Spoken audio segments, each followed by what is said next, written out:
Welcome to Escape This Podcast, a show that's a mix between tabletop role-playing and escape room puzzles. This is the end of a mini arc. Have we done a 4-episode arc before? No, I think 5 was the smallest one before, right? Or was E.T. only 4? E.T. might have only been 4. Oh, okay. That one, even only a 4-episode one, I usually do a twist. This one, no twist. It was just a straightforward story. That's all right. Not every story needs a twist. Exactly. That's what I'm saying. Every episode, we have guests come on and play through an escape room that we have created, that Danny has created, that exists mostly in our minds and our hearts and our souls. And this episode, we have 2 new guests. Firstly, from Level 1 Geek, we have Tori. Welcome. Hello. Thank you for having me. I'm so excited to be here. We're very excited to have you. We've done a few things together, and in fact, one of the major things we've done together involves our next guest from Knights of Vasteel, Nathan. Welcome. Hello, hello. Thanks for having me. I'm very excited to have the two of you on the show because we just sort of wrapped up a long campaign on Level 1 Geek, which if you're interested, everybody, you can go and find on YouTube. In fact, there'll be a link in the show notes where we all got to play different gods in a modern LA setting in an odd... It was good fun. Yeah, good time. It was good fun. We were a motley crew of gods of various domains. No, we were a perfect crew. Nothing motley about it. We did that through Level 1 Geek. Tori, you're from Level 1 Geek. Do you want to give a rundown for people as to what that is as a organization? As an entity? Yeah, absolutely. So I am part of the team of geeks at Level 1 Geek. We run a YouTube channel. It's also a blog. We also have a Twitch channel. Basically, we are all about tabletop RPG content. We are called Level 1 Geek because we really want to make it approachable for people and not make it feel like you have to be a massive nerd or huge geek or know everything about everything to start that hobby. Nice. And then Nathan, I introduced you as being part of Knights of Vasteel. Do you want to give a rundown for people as to what that is? Knights of Vasteel. What is it exactly? I'm not sure. What it is, it's a way to support my role-playing addiction. Sure. So basically, me and a buddy got together. We make mobile apps for role-playing games, get a little money from that, and then I just spend it on role-playing books and stuff. So it's fun. It sounds more prestigious than it is, but we have a good time, and it allows me to meet people like you. So this is awesome to be. And I remember we did a campaign on Level 1 Geek as well at one point, using all of like the art assets from Knights of Vasteel's NPC generator app, and it was lovely. Yeah. 2 campaigns actually. Knights of Vasteel has supplied art for our characters. So yeah, it's a great resource. If you play a lot of RPGs, and a lot of people listening to this do, go and check it out and get fun NPC generation and all this other great stuff. Yep, Knights of Vasteel. So it's Magwa's Magic Item Generator and NPC for hire on wherever you get your mobile apps. Beautiful. We've talked a lot about RPGs. We'll get to that in a second. The first question is, this is an escape room podcast. What is your escape room experience? Tori, did you want to start? I love escape rooms. I have never bothered counting. I wouldn't say I haven't done like hundreds or anything, but I've done probably a dozen or more. Nice. I really enjoy them. I really am curious about the ones that are like hyper immersive and have like actors in them and stuff. But I'm also kind of terrified of those. I don't know. I haven't tried it yet, and I'm debating if I ever will, but I do really love them. I think the last one I did, I just went with my significant other and I, because he's got a really good puzzle brain. He's not so much into like, he doesn't really necessarily care about the story, but he loves puzzles. Sure. And he's really good at them. So he and I went together and we decided to just like try a really hard room, just the 2 of us, to see if we could do it. Because, you know, you normally go in like groups and you get like 6 people running around. So anyway, we were like, okay, let's see if we can do it. It was like rated as one of the toughest rooms at, you know, one of the places here. And we did it in time. It was a really cool theme. It was like 80s arcade theme. Oh, nice. That's fun. They had a couple puzzles that were actually in the arcade games. There was one puzzle where you had to literally have like, there was a sequential input that you had to make the little avatar move like a certain direction. and then hit a little block or whatever, and then it opened a door. It was really cool. I really enjoy the occasional room that we've done that have gotten video games actively involved in them. Yeah. They make me really excited. Really interesting. Wonderful. And then Nathan, what about you? Do you have much escape room experience? Oh man, I am on the complete opposite spectrum. I have done one escape room, and I have watched Mark Roper's YouTube video about his how to 10 tips on how to solve. Yeah. Anyway, yeah, we went with it was a group, it was an event, it was a lot of fun, but I didn't really know what they were. Oh, yeah. It was like, what the heck is going on? And just there was one moment I remember, like, doing all these puzzles, having a good time, and then someone unlocks this thing, and like a door opens, and I'm like, there's another room. There's a whole other room. It just absolutely Part blew my two. mind. Like, what is going on in here? But we made it. We survived. I think we made it down to the wire, but it was a good time. And haven't done one since, only just because it's hard to get out. I've got 4 kids. It's not something you take 4 young kids to. So Now that would be some serious delegation skills. Yeah, that would be for young children. here, do this puzzle just to stay busy. Just play with it, you know. We've Give already them all the solved puzzles this one, but- all the ones you've already done. Pass So them back. anyway. Right. So then the other element of this show is it's escape rooms mixed with a sort of tabletop role-playing style. So in reverse order this time, Nathan, what is your tabletop role-playing experience? Well, see, that's where I have a little more experience. I've been doing role-playing games for years. Right now I've got like 3 campaigns going Nice. at work.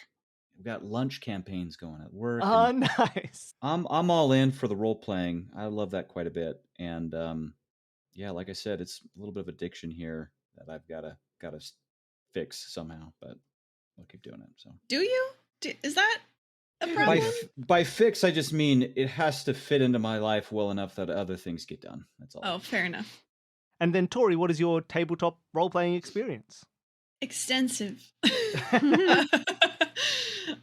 Actually, Nathan, I think, did we meet from Yes, the that's right. lunchtime play groups? Okay. We met at work, and we ended up playing games together.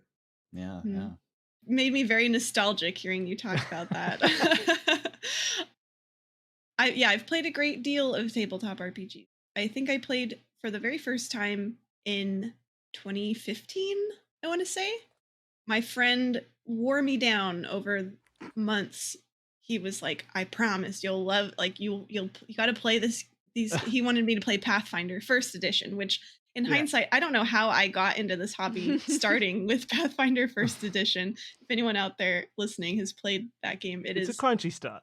it's Mathfinder is what it is. But anyway, he's like, I promise you'll like it. I promise you like, all of this other fantasy kind of like quote unquote nerdy stuff. You'll like this. And I'm like, all right, fine. So I finally played, and yeah, my mind was blown. Well, wonderful. I think in that case, we're probably ready to get started. I think so. We're going to finish off this story. Yeah. All right. Let's go. For ages, you've been huddled in the back of this small truck as it's made its way from the school to the dance venue. When it stops, you'll have to pick exactly the right moment to jump out without the canteen staff who drove noticing you. And it takes ages for the right moment to arrive. Too much time. The bowl of punch you're supposed to be stealing, the punch that's been spiked with this energy-sapping chemical concocted by the head science teacher, Mr. Menifee, it's long gone. They've taken it inside. It's probably already being drunk by the students. So that's it. You failed. So it's been good having you here. Wow, And- that was a lot of fun. Thank you guys so much. Good, congratulations. So, at 8 o'clock, we just walk in and boop, walk out young and invigorated? Oh, it's one of the canteen ladies talking to the other as they unpack things. Even though you have to crouch in a little ball in a corner to stay hidden from them, you have your ears perked up. Well, it isn't quite that quick, I hear, sadly. Paul told me it was quite slow and boring, and that the song grew intolerable. Song? Yes, apparently some very specific sound waves have to be involved for it to work, and that's why Devon organised it for the dance, you see, so we could all be in range while the music plays. What's the song? Oh, are you serious? We've been setting things up here all afternoon, and you don't know. Well, I'm sorry, Ethel, I don't know. Well, I'm sorry, Gertrude. Be more observant. Okay, so this is interesting. Even if the kids have already drunk the poison punch, The energy sapping won't happen unless some mystery music plays, and the process takes a while. And there are some clues to what song it is around here. Well, that sounds like you do still have time to make things right. So, as soon as you're alone, you hop out of the truck. The dance is taking place at a semi-fancy, freestanding event hall with large double doors at its entrance. There's a long, rolling red carpet leading up to it, so long that it actually curves around a corner. And at the furthest point from the door, on that carpet, there's a photo area where the kids use a big countdown-operated camera to take nice photos of themselves. You believe, way off in the distance as you look at the building, there's a sheet of paper stuck to one of the walls. A schedule, a timetable, something like that. And most importantly, flanking either side of the double doors, are two big, burly bouncers. Uh-oh. You are not dressed like a student attending a school dance. Before your escapade in the canteen, you swapped back into your work clothes, which are mature but not fancy. And school events like these typically have a quite strict no outside adults policy. So you'll have to think of some way to get in. Yeah, for some strange reason. Yeah, I know, right? Gosh, what buzzkills. I think you're free to go. Oh, boy. It's like my nightmare going back to high school dance, but... Really? I had so much fun at my high school dances. Okay. What are you thinking, Tori? Go ahead. Would it be possible to look at this paper, this timetable, without catching notice of the guards, of the bouncers? You stroll inconspicuously up to the wall, and luckily it is far enough away from the bouncers that they're not going to bother you. You take a good look at it, and yeah, it is a schedule. It looks like a list of teachers and when and where they're on chaperone duty for the evening. And we've got a picture of that for you. Yes, so for people at home, there is an image in the show notes below you can have a look at. But, Nathan, would you like to describe or read out this schedule that you're seeing? I will read out this schedule. So across the top, we have a row that says teacher, names them. So we have Emma Roseworth, Toby Anderson, Rosalind Skegg, Zion Bowman, and Matt Ager. And below that is another row that says shift in that same order, early, late, late. And then we have their zone, the dance floor plus the food station, the dance floor, then the drink station, food station, drink station, and that's their signatures. Except Zion Bowman has not signed his name. Everyone else is maybe checked in or signed in, it looks like. There's one missing there. So, well, they're not on till the late shift, so maybe they can afford it.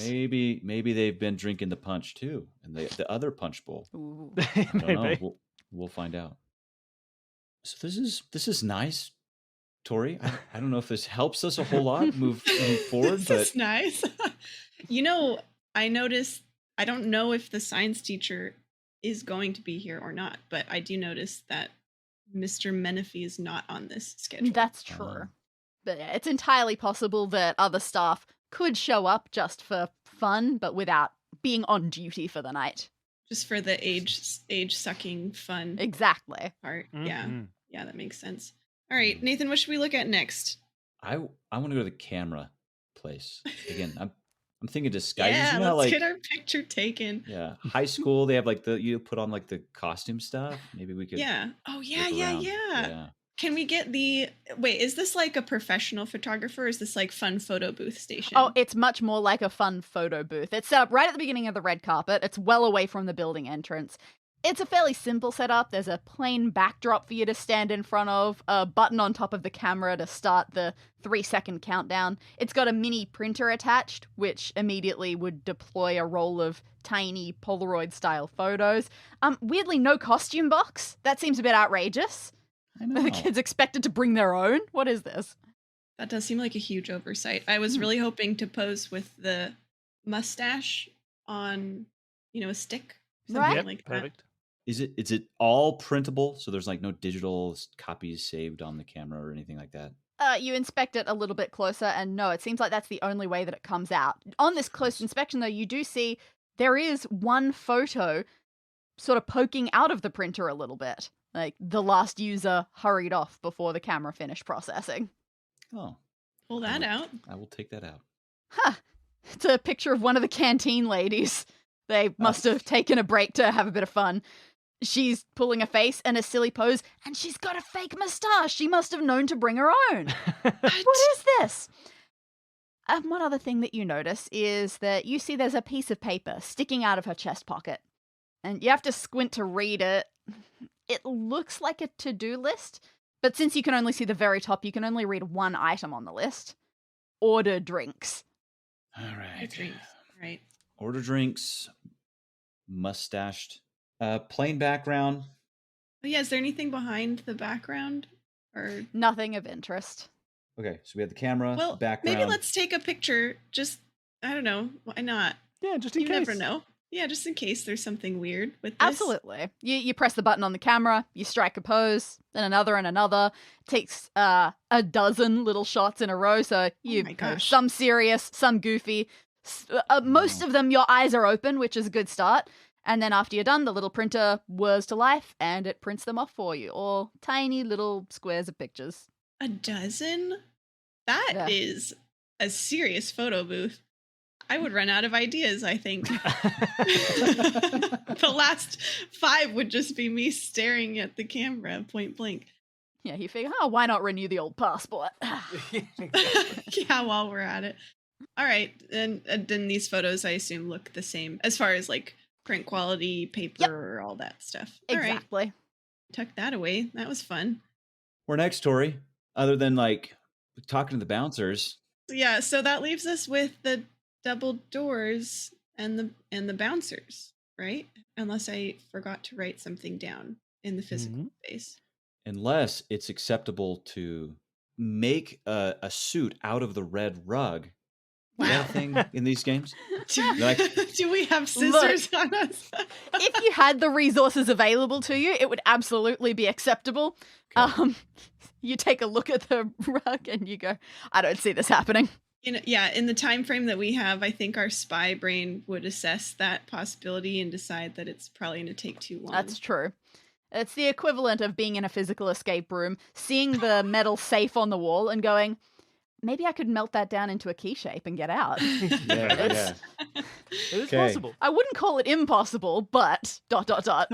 I just need to roll a 20. And I could do whatever I want. Exactly. Where's Yeah, the that's it. dice? That's how it works.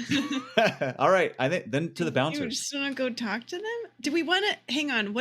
Do we think the bouncers are part of the school? Maybe we could tell them that we're Zion. We're here for our shift. We can give it a try. We'll see what they say, I guess. Let's do that at least. Let's All right. talk to them and then throw that on them. So first up, as you walk up, the bouncers, they're both a full foot taller than you. Black trousers, short sleeve shirts that put all of their muscles right out there. They would be on page 1 of image search if you Googled bouncer.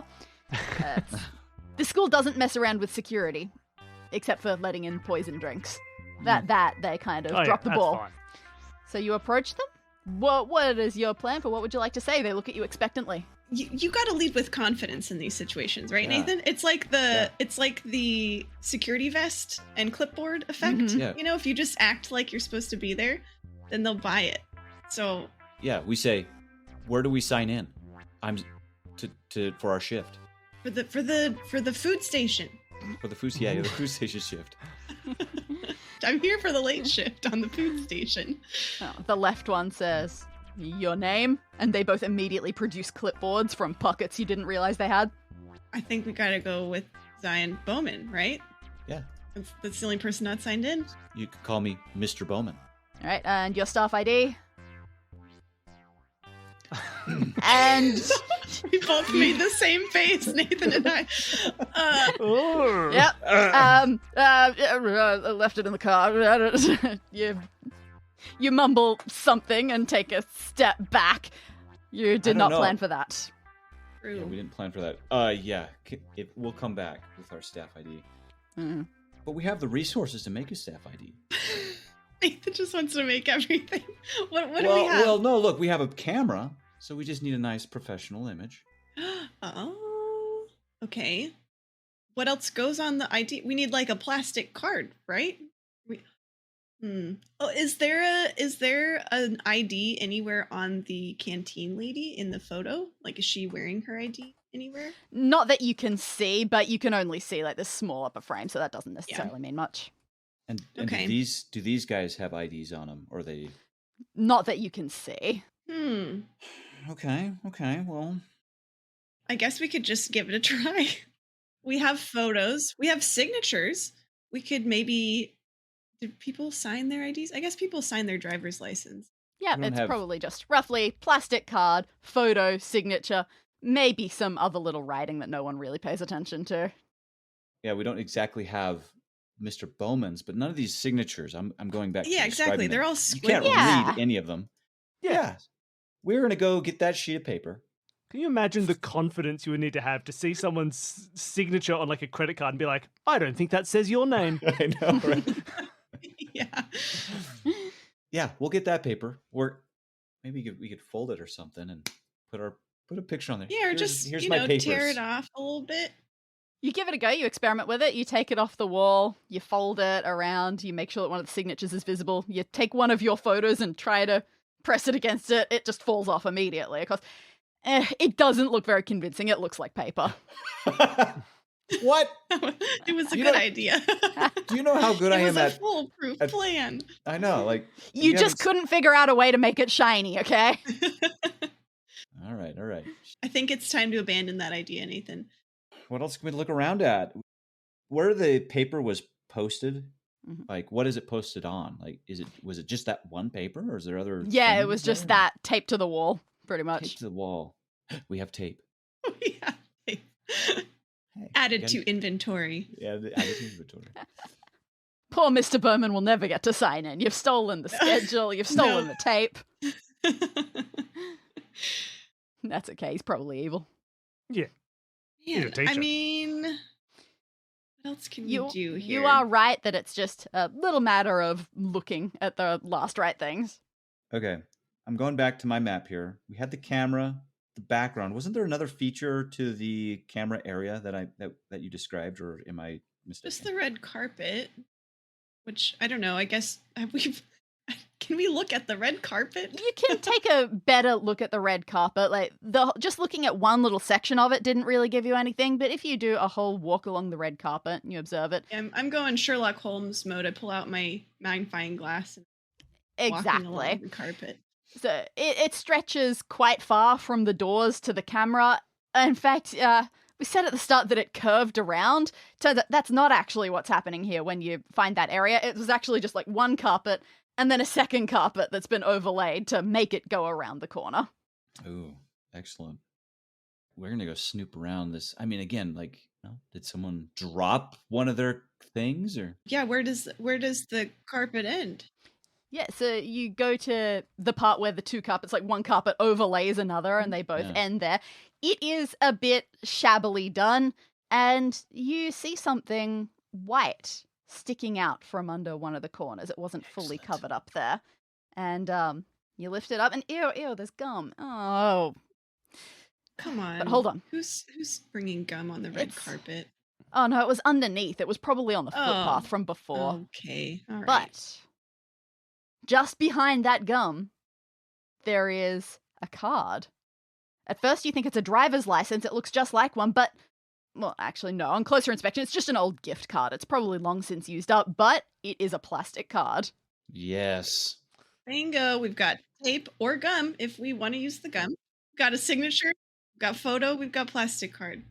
Yep, the tape is just big enough to maybe rip off a signature and attach it to the plastic card. But if you want the photo, you're going to have to use gum. It sucks, but it's just what you got.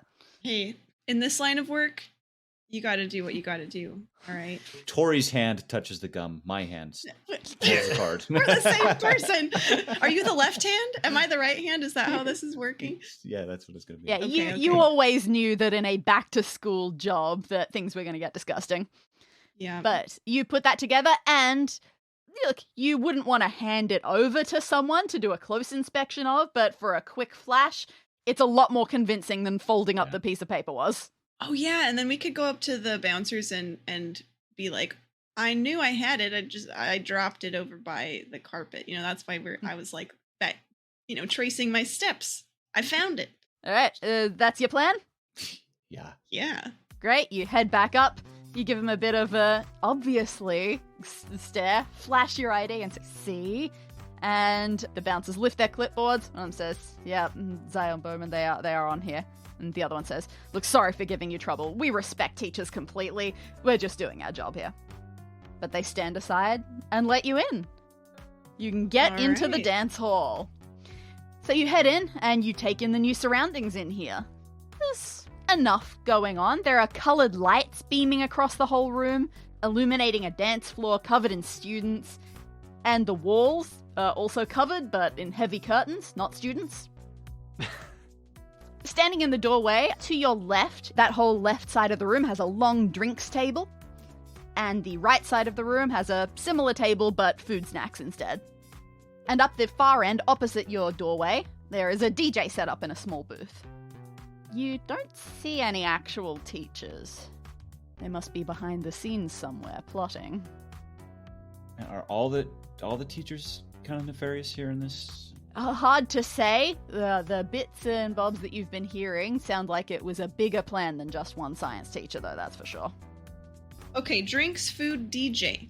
Drinks, food, DJ, how crowded lights. is the dance floor? Is it like we are going to have trouble if we try to go through it? Or No, that's totally fine. All of these kids look like they're a little bit low energy, which is going to make it easier for you to get around, but is also definitely not a good sign. Yeah, Boy. yeah. Well, we probably want to look at the drinks first, right? I mean, that's like... where the poison went. Yeah. You head for the drinks table. You keep a cautious distance as you eye the punch bowl. It's a lot like the bowl that you saw earlier this afternoon in the canteen that was holding a bunch of food. It's large, it's light blue. It's nearly empty now, which doesn't fill you with much confidence for your mission, but you've got to push on. You cast your gaze over to the other available drinks. There are some bottles of different soft drinks and a few not quite finished cups, presumably left behind by students. There's a helpful marker there for kids to write their names on the cups before putting them down, and you can see that they've done that. Here is a picture of some of the drinks that you see. Yes, so for people at home, you can see this as well, but Tori is going to describe some of these drinks to you. So there are 4 bottles. They are Pride of Our Grapes, which is purple, Honey Fizz, which is yellow, D-Sloth Re-Energize, which is pink, and Heartwood Cola, which is brown. And then there are 4 cups with each of these drinks. Andy has a cup. I don't know if the amounts that they're full matters, but Andy's cup is like 2/3 full of Pride of Our Grapes, which is the purple drink. Katie's cup is almost empty. It has Heartwood Cola, the brown drink, in it. Iggy's cup is maybe 1/3 full with D-Sloth Re-Energize, which is the pink drink. And Tom is also about 1/3 full with Honey Fizz, which is the yellow drink. I'm slightly worried about Pride of Our Grapes. It feels like it has an almost like nationalistic sentiment that could be uncovered. Something about it. Yeah, it does. It is strange, but also D-Sloth Re-Energize is kind of a weird. That's a weird direction. It's just got to a go lot of with caffeine in it. with your brand. It's kind of like that was their tagline, that was their slogan, and then they just went, yeah, we don't need a name, that'll do. I could picture like a 2001 advertising campaign where there's like a sloth walking along the road and it gets run over by a car and the guy goes, D-Sloth, re-energize! And he drives away. Oh, it's definitely full of Very guarana. 2000s, late 90s kind of ad campaign that fits that title. Yeah. That's All right. what I was thinking too. It's like, exactly. I think we maybe don't know what to do with this yet. So do you want to keep looking around? Let's keep snoop. That's all we see at the drinks is kind of these drinks. The punch This is bowl all that and- seems okay. of interest, yeah. Great. Let's saunter over to. Well, actually, the other thing we need to check out, Tori, is we don't want them to be starting to play this music that's gonna. Oh, the kick everybody DJ. off. Yeah, that's So true. I think we need to go look at the DJ. What's he Sure. spinning? Yeah, what's the set list if there is one? What are the requests and things? You don't see any pieces of paper going there, but this DJ sits in his compact, U-shaped booth. It's got vinyl records strewn all over its surface. It's the traditional kind of DJing. The decorated front of the booth says that his name is DJ Pinguini. You get a bit closer, get a read on him, see anything interesting. Does he look like he's in on this evil plan as well? It's awfully hard to say. He just looks like a DJ. He's not paying you any attention. He is focused on what he's doing. Headphones in, getting his hands all in there. Getting his hands all in there? That's, yeah, sure. DJ, getting your hands all in there. DJ Pinguini. That said, as far as his musical abilities go, he's having kind of an off night. Every now and again, the music skips or it scratches in a really unpleasant way. And you watch Pinguini and you notice his hands are kind of shaky, and occasionally he stops and winces and massages them. Carpal tunnel. DJ carpal tunnel. That'll happen. What about, is there any sort of request box? Not that you can see. Okay. My school dancers never had a request box. Gosh, No. I'm trying to remember if mine did. I don't know. Do you want, Nathan, should we try and flag down the DJ, or do you want to go look at the food first? Yeah, I mean, why not? Hey, can we put in a request? Yeah, that's what I was thinking. Let's see if there is a request protocol. With his headphones on, he's not listening to you. He sort of sees you there, looks up, gives you the hand, like a I'm busy, I'm working here hand. Then he flinches a little bit because his hand hurts, but then he goes back to work, and he's not interested in engaging with you. Hurt hands. Oh, that's a okay, little rude. well, What if there was a DJ emergency? He just snubbed a member of the staff. All right. We should take a mental note to not hire DJ Pinguini at any of because we need our corporate events. Okay, yeah. Off to the food then. Off to the food. Doing the rounds. This is where we're supposed to be stationed anyway. Oh, You had- that's true. You head for the snack table, you take in the spread. Most of the good stuff is gone. All the best biscuits, the fanciest cheeses. The only thing completely untouched is a big bowl of fruit. The bowl is blue, it's decorated with a scattered pattern of letters. All the letters of the alphabet, it seemed, just splotched on around it. And as for the fruit inside it, it's a general assortment of all the basics. And, what's this? Taped to the front of this part of the table, there is a poster of nutritional information for all the food present.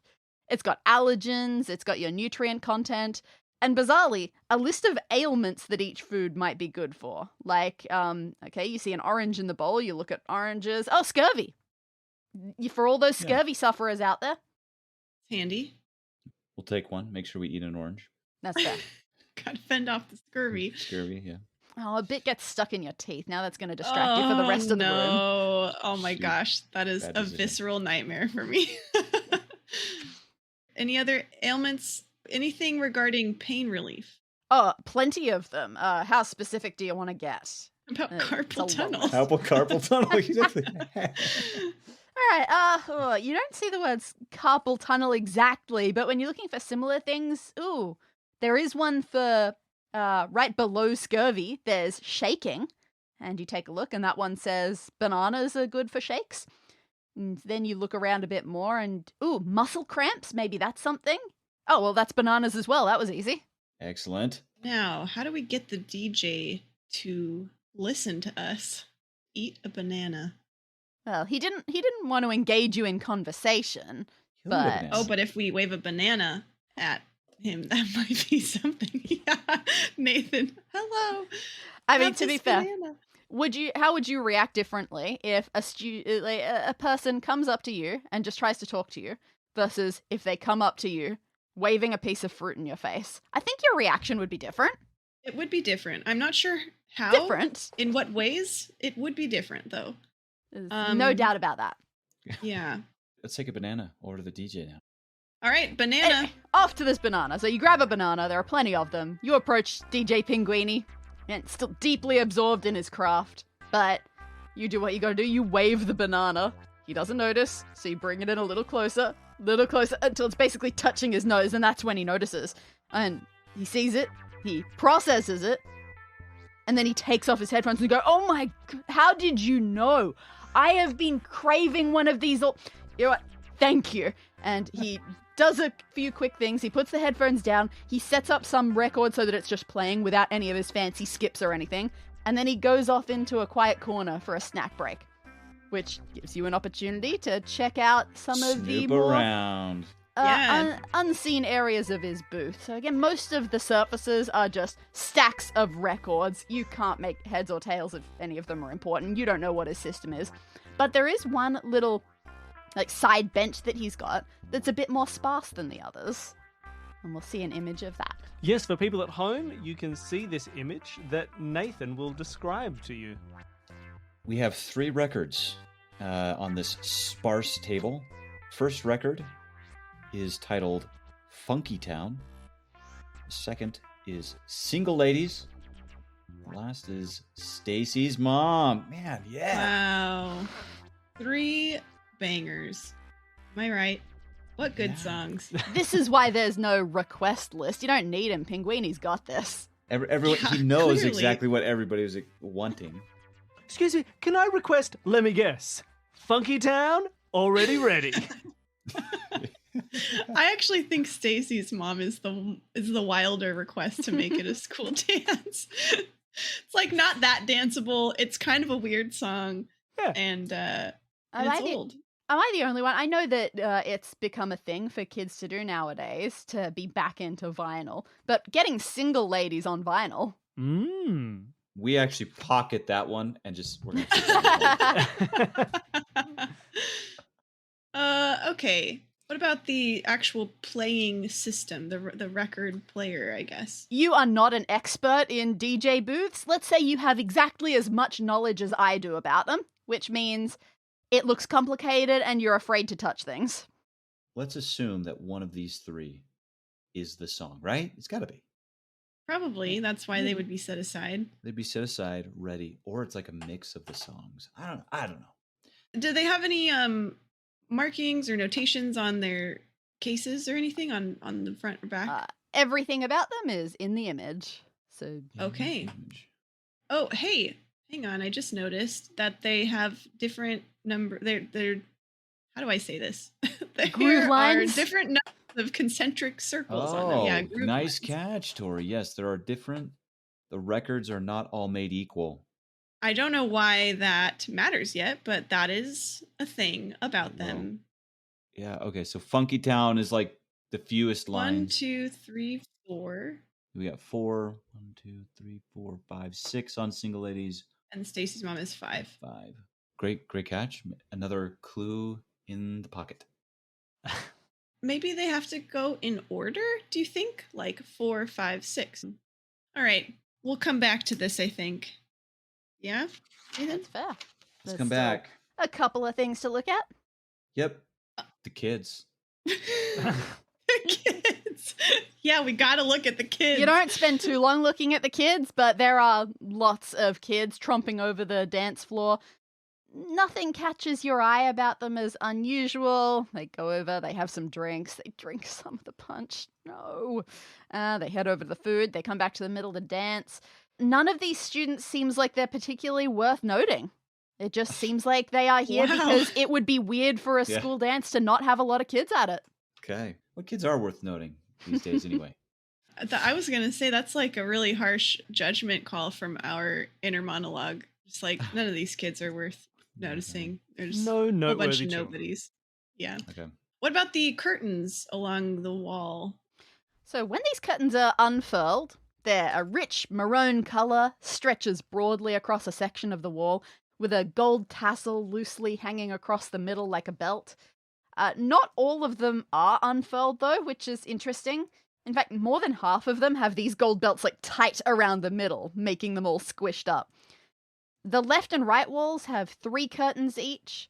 The top wall behind the DJ has 2, and the lower wall has 2 as well, but they're separated by the doors in the center. And you take the marker from the drinks table and you make yourself a little rough sketch.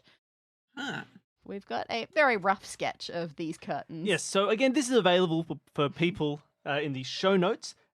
Tori, I'd ask you to describe it, but Danny's pretty much done a good job. But you can sort Anything of see. else noteworthy? Is anything else noteworthy in this Um, sketch?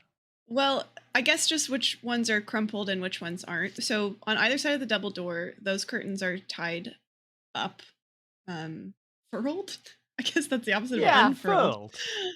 On the left wall, the closest two curtains are unfurled, and the last curtain is furled. Then on the back wall with the DJ, there's one unfurled and one furled. And then on the right wall, the one curtain in the middle is unfurled, and then the two on either side of it are furled. I have never used furled so many Cinched? times in my life. What did you say? Cinched? Cinched. Is Cinched that it? closed? That's not one Yeah. I've heard. I prefer I've furled. already, yeah, Bill, you really should have come in with that suggestion at the beginning of that description instead of at the end. We're locked onto furled. It's What Yeah, about it's- what about furled and uncinched? That would have been better. Okay. It does look like some kind of pattern, I would say. Cinched. Nathan. Secured with a belt. How about that? I know what I'm talking about here. Open curtains, closer. Okay. Can we investigate? I want to go investigate a specific curtain. I don't know which specific curtain you're worried about, but as far as you can tell, you've gathered all of the important information about the curtains. Great. Then I'm not going to go investigate a specific curtain. One other just last question just about the room. Just so there, you did mention lights in here. Is there anything notable about the lights?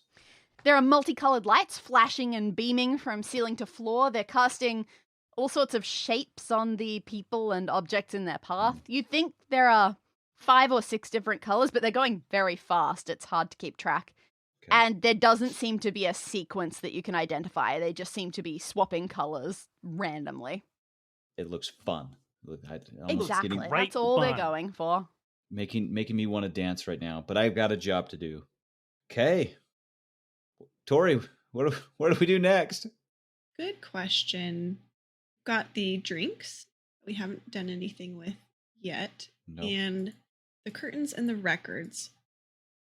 I was thinking well, maybe we get the curtains to match, but I don't know why.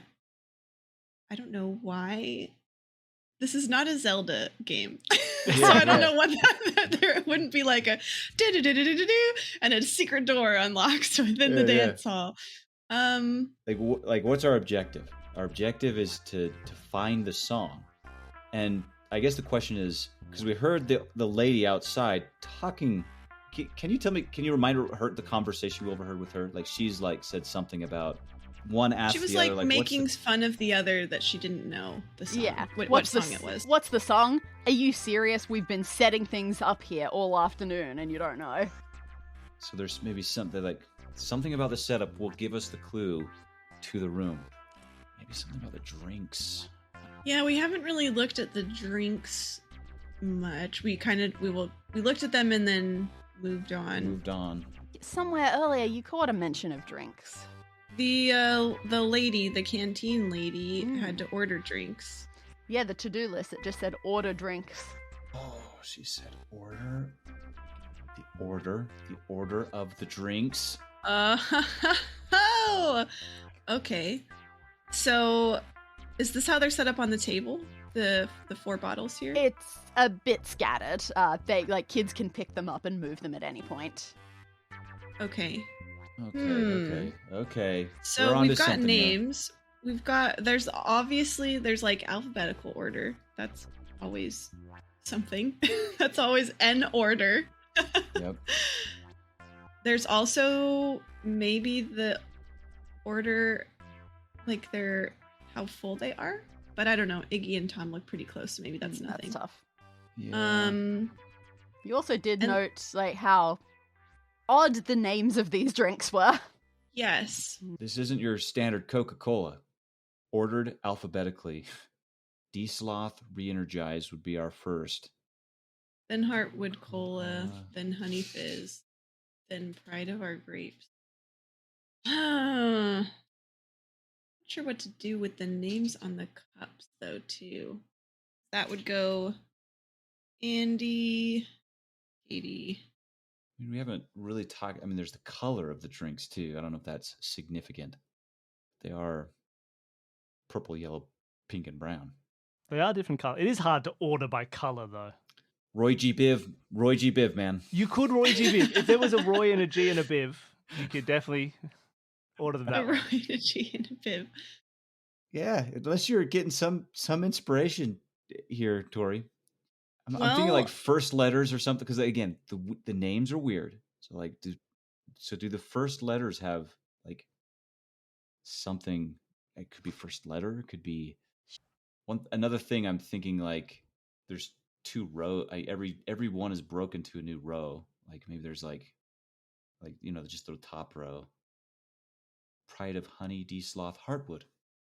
Okay, this is maybe nothing, but D, like D sloth, I don't know, but they're not the same drink or grapes. The drinks, though, we believe, because everyone's been taking them, moving them, so they're starting out of order. Is an assumption we can make.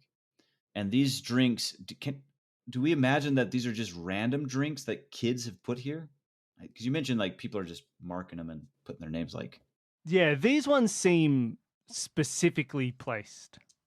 While other drinks have probably been drunk while you've been staring at these, nobody has touched these 4 Andy, Katie, Tom, Iggy's. Andy, Katie. Okay.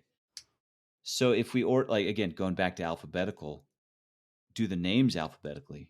So Andy, Iggy, Katie, Tom is alphabetical by the cup names, which would be Pride of Our Grapes, D Sloth, Heartwood, and Honey Fizz. Heartwood, D Sloth, Re-energize, Honey Fizz. Honey, delicious, sweet. Fizz, bubbly, yes. Pride of Our Grapes. They are all 1 or 2 syllables. All the cup names. Katie sounds like 2 letters. KT. Do I see anything here? I see some really poor handwriting. I was thinking first letters of the words, but yeah. Oh, there's something in there. See, honey. There's 1. aha. Hawani. Pride of Our 4. Pride 04 grapes. Okay, so that one's 4. last. That's the last. Honey is first. 3. There's 3s. Okay, so honey's 1. Oh. Sloth is 3. Pride of Our Grapes is 4. So 2 must be 2. Gosh. Oh, there it is. Heartwood. Heartwood Cola. I am so. I have even heard you guys do a puzzle like this before on a previous episode. And I was just like, man, I just don't know. I don't know what this could be. Oh, yeah. Wow, It was good job, Nathan. Oh, boy. Honey. Right. It's a big 1 right there. Okay. I'm surprised that it was honey that you spotted as the one to get there. My in was Pride of 4 grapes in the playtest. Yeah, it's just interesting because honey is the one where to make the number 1, you've got to change the pronunciation the most. So I thought that was tricky. Yeah. Heartwood was hard as well. That's true. But anyway, okay. So you have found an order. Now what the hell do we do with it? We drink them in that order. Drink it all down. Well, now let's go to the cups. So Okay. if we order them. Yellow is 1. Okay, so Tom. Brown is 2. And Katie. Pink is 3. Iggy. And Andy. Tom, Katie, Iggy, Andy. They are very varying levels of filled. Tom is kind of medium. Well, in my original description, I said about a third full. Up to the letter O. So we have O, and then we have K, and we have Iggy is G. And fill it up to the D. You frown at the cups. Like, you look at the bottles again. You pick one up to double check. Okay, you feel, at this point, you are pretty sure you have interpreted this right. You have found the numbers. You have filled up you have noted how full they are up to a certain letter. The letters are meaningless, but you know what? You're going to make a note of them. You make this mental note. Okay, GD. Gotcha. As you're intently staring, you feel a shove come from your side. Coming through, it's a teen girl. She's wearing insanely high heels. She towers over you. Other people need those, she says. And she snatches the bottle that you're holding, as well as the others, and she pours what's left of them into the punch bowl. Wow, some kids are rude. This is why you didn't want to talk to them. She makes herself a cup, and then she clickety-clacks away, leaving you staring sadly at the refilled punch bowl. Well, at least she diluted what's in it, I guess. Mm-hmm. Oh, and hang on, hey, what's that? So you couldn't see it when it was empty, but now that there's more liquid inside, there's a bit more contrasting color against the bowl, and there's a pattern on it. It's just a bunch of lines and dots all over the sides. But yeah, you couldn't see that before. Lines and dots lining the bowl. Yeah, just like all over it, sort of scattered around it. Just a bunch of lines and dots. Would now be a good time to say that I don't know Morse code? Now would be the perfect time to say you don't know Morse code. Lines and... Yes. No one is expected to memorize Morse code for escape rooms. But yeah, these lines and dots do look very Morse codey. They're sort of like grouped together in groups of dots and lines, scattered randomly around this bowl. Oh, I know what this corresponds to, Nathan. I'm finally useful. The fruit bowl had letters on it. You can't actually pick up the bowls. They're quite big and heavy. So you stand sort of in the middle and you look from one to the other. And these bowls are practically identical. The colors and the shapes match perfectly. And you look at these different patterns on them though. And now you can see the positioning of them directly matches each other. And with a bit of mental work, you are pretty sure that you can see the translation happening.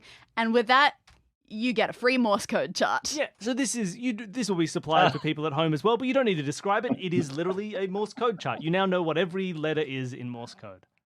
You have a reference point of these double bowls. You are now expected to know Morse code. You know Morse code. No, I this is a podcast. You can edit stuff out. So actually, I would appreciate, Bill, if you could edit out when I said I didn't know Morse code. Oh, sure.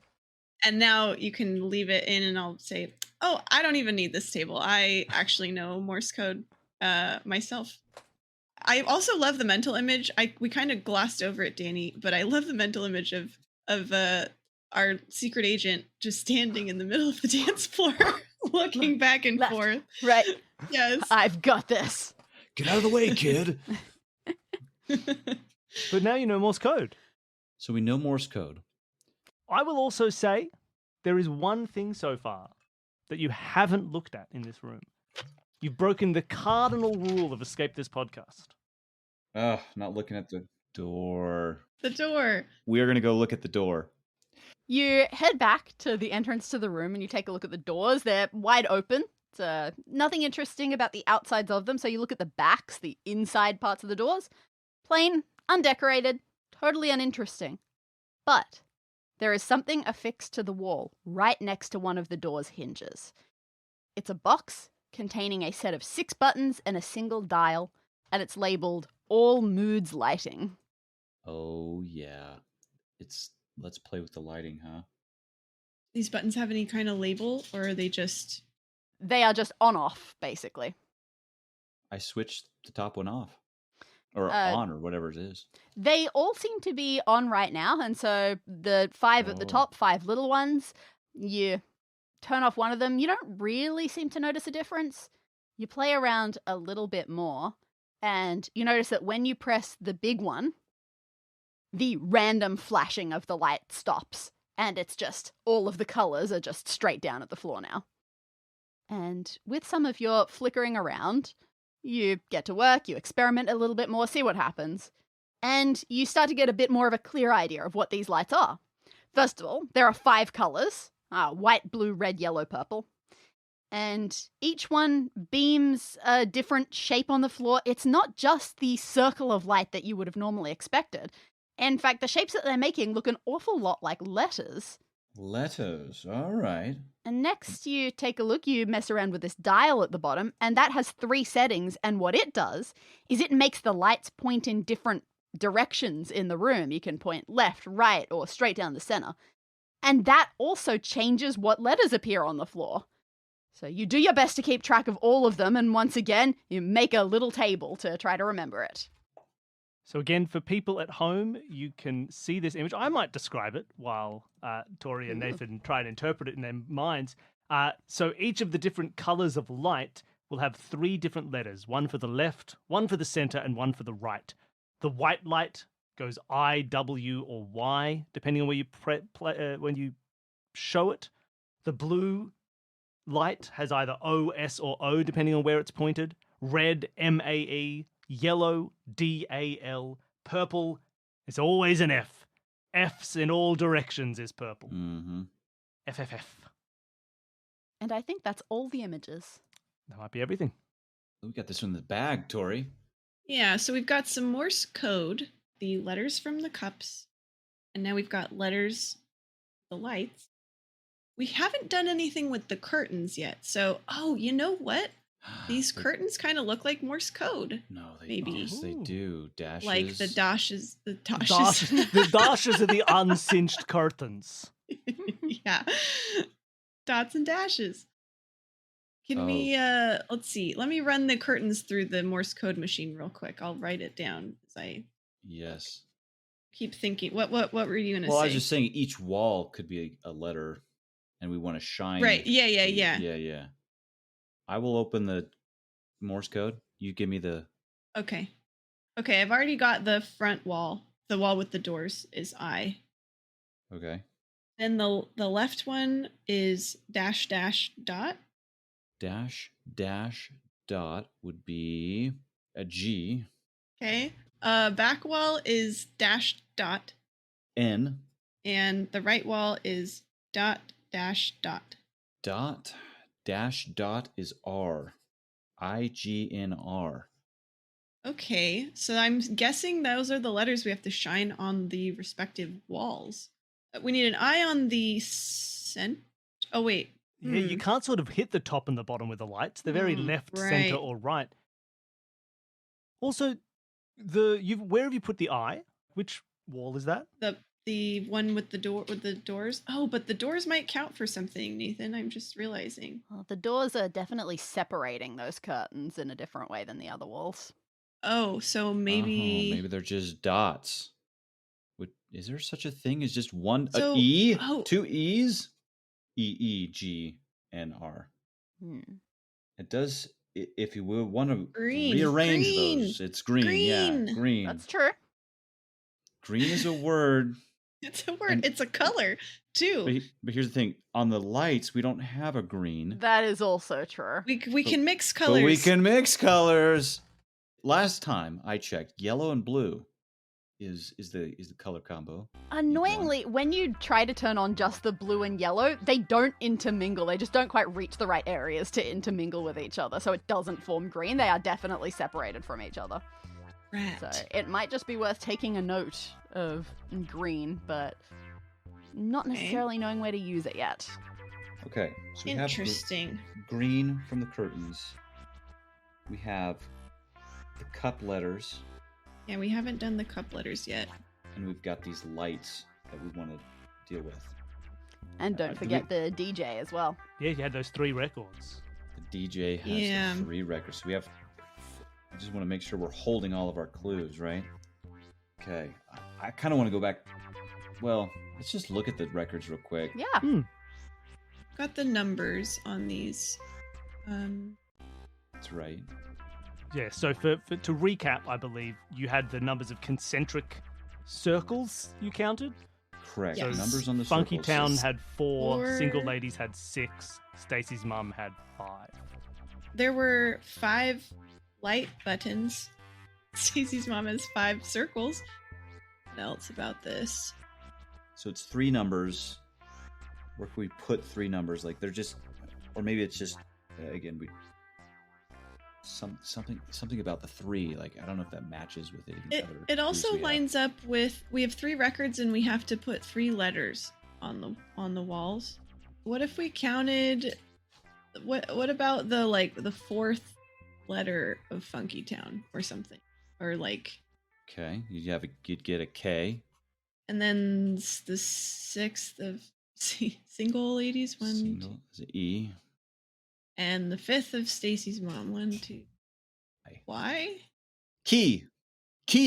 We have a key. Oh, key. Okay, I don't know what to do with that. That's okay. You are gaining words. We have a key. We have a green Key. key. Green key. Green And key. so we just need to go to the lights. We got to figure out the lights. Yeah. Okay, let me look back at this light letters table here. Go back to Roy G. Biv here. Roy Biv. Have your opportunity. Yeah, this is it. This is my big time here. White. Darn it, breaks Roy G. Biv. There's no place for white in there. Roy G. Bivwa. We've got to pick the color and the direction for our 3 letters. A couple ideas come to mind. It's like, is there a word scramble on the left wall? But then it seems like all the lights would be muddled. So that doesn't seem logical. Like, so I don't know. I'm just seeing like words in here. Like, yeah. I spent a long time being like, elf. elf. Yeah, it's like makes me want to...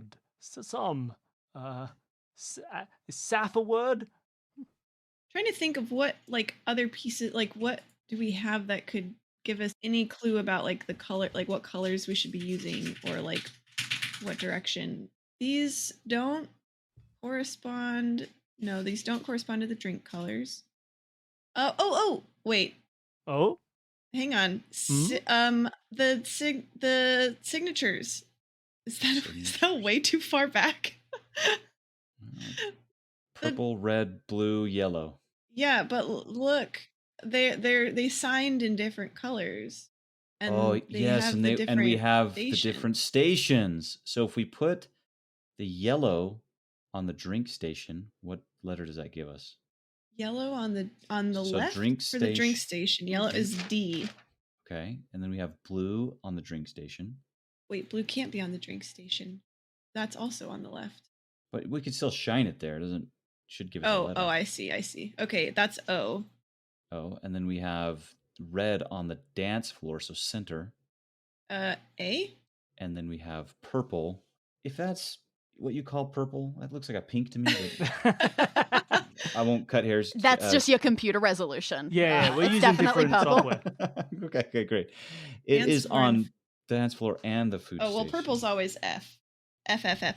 So we have F, and what did we say those? So DOAF, but that's with blue and red both on the left wall. Yeah. I'm not sure if we want.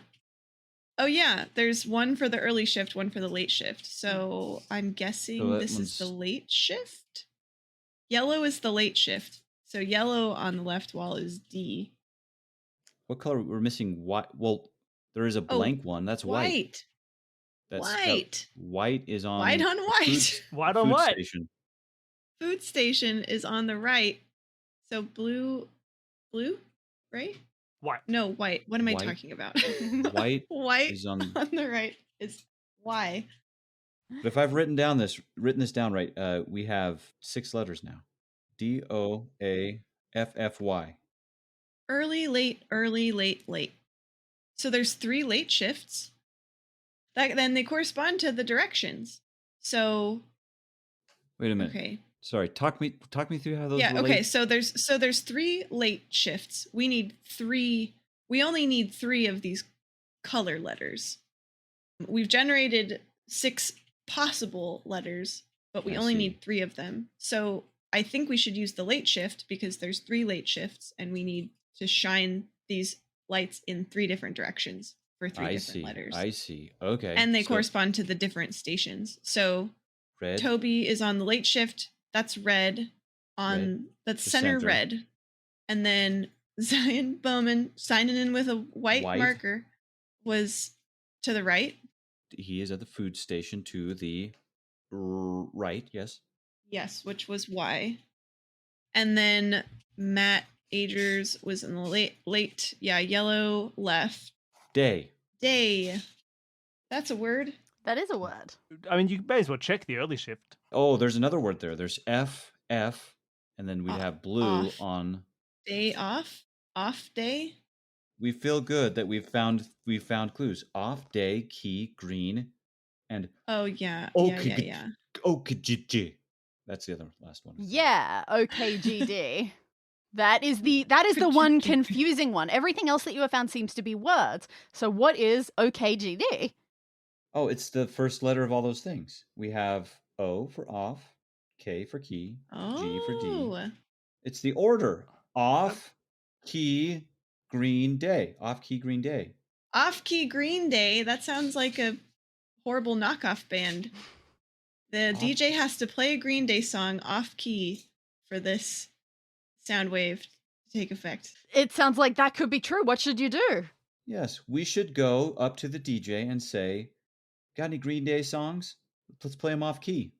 Well, you know what? Wait, hold on. This is what you're trying to stop. You're trying to stop them playing the music. Oh, can I get your Green Day records and break them? You know what? I'd say you have a goal now. No point being polite. Oh, yeah. He's eating his banana still. Very slowly. He's finished his banana. He is heading back. He is just getting ready to sit back down. Pulling out Green Day. What do you do? Hold it right there, buckaroo. His headphones are back on. He doesn't respond to words.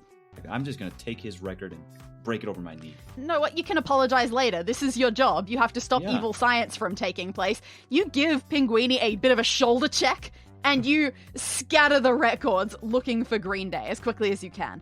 And, oh my god, thank god, they're right near the top of one of the piles. You don't even check the name of the song, but the words Green Day are right on it. You grab it, and look, it stings a little bit, and it makes DJ Pinguini cry out, but you snap it down the middle, and then once more lengthways. Not a shred of a chance that this thing could be played. And then you sprint off into the crowd before Pinguini can stop you. That's it. You breathe a sigh of relief. It's over. You couldn't save the punch bowl, but you stopped this mystery sound wave from happening. Oh, maybe you'll stick around and see the look on all of the adults' faces when they find out. So sure enough, minutes later, the ratio of adults to children in the hall has gone way up. And not only that, the normal music is being lowered. And Mr. Menifee himself struts into the center of the room from behind the scenes with a handheld microphone. Good evening and welcome, everyone. He's smiling. Very broadly, too broadly. What a great night this has turned out to be. So full of cheer, excitement, energy. Ugh. He continues. Now, for many of you here tonight, perhaps more than you think, this will be your last school dance before you move on to higher things. He's not even being subtle. So I've organized a song just for you as a grand finale. You fold your arms smugly as he looks at DJ Pinguini. And Pinguini holds up the shards of the Green Day record that you left behind, mouthing an apology. Mr. Menifee frowns. Well, this would have been easier with the backing music, but no matter. And he clears his throat and he starts singing. No. He starts singing Green Day. Badly. Another Not one turning note point, in a tune. fork stuck in the road. Oh no, of course. A record of Green Day singing, you don't even think a DJ can make that automatically off-key. The only thing that can achieve that is a terrible live performance. The best of this test. Oh, no. Squad. The energy sapping has taken place. You can see it happening slowly. The light is draining from the students' eyes. Even though a science teacher singing badly must be the funniest thing they've seen all year, you have to stop this. You have to stop it right now. Let's tackle him. Take those shards of records and I stab him or something. I start making harmony with this Bring person. it to you get your guitar, you follow along. Yes. It doesn't work. No, none of your sensible solutions work. No one can hear you. He's got a microphone. The energy is draining. The teachers are looking happier and more alive. Drastic action, Tori. I think you had the right idea. Yeah, let's tackle him. Wham! You take him down. You take him down hard. He gasps, winded, like all of the floor hits all of his back. The other staff recoil in fear and the students shriek. They've never seen anyone tackle a teacher. But you know what? You've got to take control of the situation. So, everybody outside! You try to sound authoritative. And DJ, play something, play anything else as loud as you can. I don't want to hear anyone else singing. And somehow they listen. Oh. Now you can breathe an actual sigh of relief. Now you've done it. You give Mr. Menifee a pat down. In one pocket you find his phone, and in the other you find a nearly empty vial of clear liquid. And you realize, this must be the other half of the equation.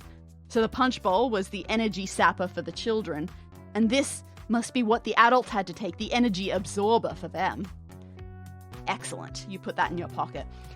Using Mr. Menifee's phone, you place a call to your boss, Chief Flores, because with this and everything else that you found over the course of today, you've got more than enough proof for Flores to put Devin Menifee away and put this whole 21 Jump Street-esque nightmare to bed. You just hope that no one in your department is willing to accept eternal youth as a bribe. But no, surely they've all got too much integrity for that. Congratulations, you did it! Woo! Yay! Thank you for listening to Escape This Podcast. Don't forget to tune in next week for Podcast This Escape, where we debrief with our guest and discuss the escape room that we just escaped from.